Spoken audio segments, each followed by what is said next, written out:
everyone, my name is Isabella Clora, and today I'll be exploring Plato's view of justice from the early books of the Republic. I'll be focusing on how Plato responds to the challenges posed by Thrasymachus and Glycon, and why he sees justice as a foundation of political life. Okay, so what if everything we call justice is just power in disguise? Thrasymachus kind of explores this notion, and same with Glycon. But Thrasymachus says, justice is nothing other than the advantage of the stronger in 338c. But Glycon pushes this notion even further and suggests that people act justly only out of fear of suffering injustice. So Plato is now faced with these two people, this double challenge of power and fear. And so he begins to search and question justice and try to find the truer, deeper meaning and something that is both sustainable for individuals and communities. So Thrasymachus presents political realism, which means that it's the idea that morality is determined by those in power. So at 338c, as I mentioned before, he asserts that justice is nothing other than the advantage of the stronger. This is a very powerful quote that he says, because he's basically implying that justice is used as a tool that rulers use to secure their dominance. He even claims that the perfectly unjust person is stronger, freer, and more successful than just a just person. This view resonates because it reflects real political life. Laws often do serve the powerful, not the collective good. So this kind of resonates with modern democracies today, like the rule of law, which means that no one can go above the law. But that does exist in modern democracies and society. So Thrasymachus does have a point here.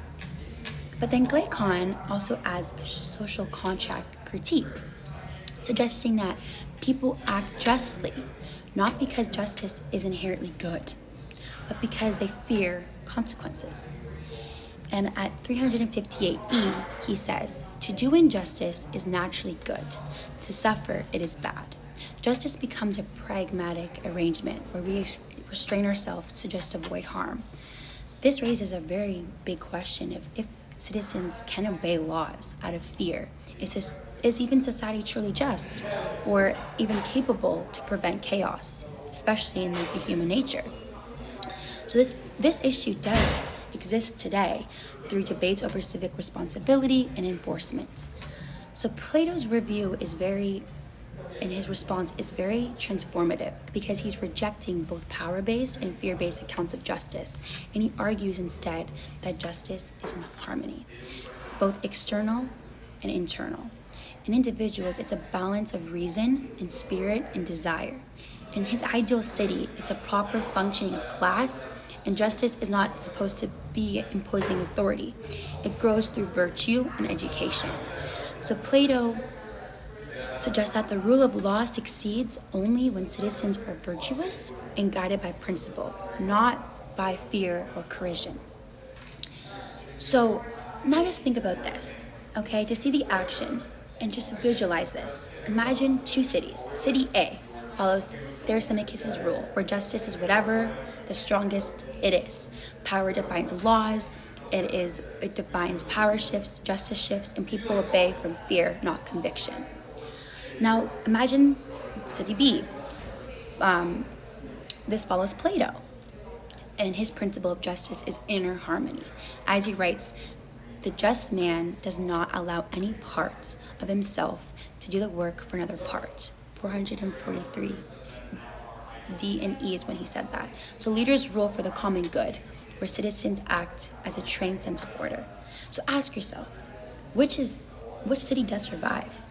Plato's answer, is clear. City A collapses under instability and struggle, but City B endures balance because of its political structure, mirrors well as a well-ordered soul and well-ordered individual. This demonstrates that justice is not about power or fear. It's about creating conditions under which individuals and communities can truly flourish and grow. But there is limitations to Plato's theory, and that is Plato's ideal city is very class-based. It is restricted from freedom, and social roles. So guardians can be very virtuous, but authority can be abused. So modern democracies question whether virtue can or should be engineered from above.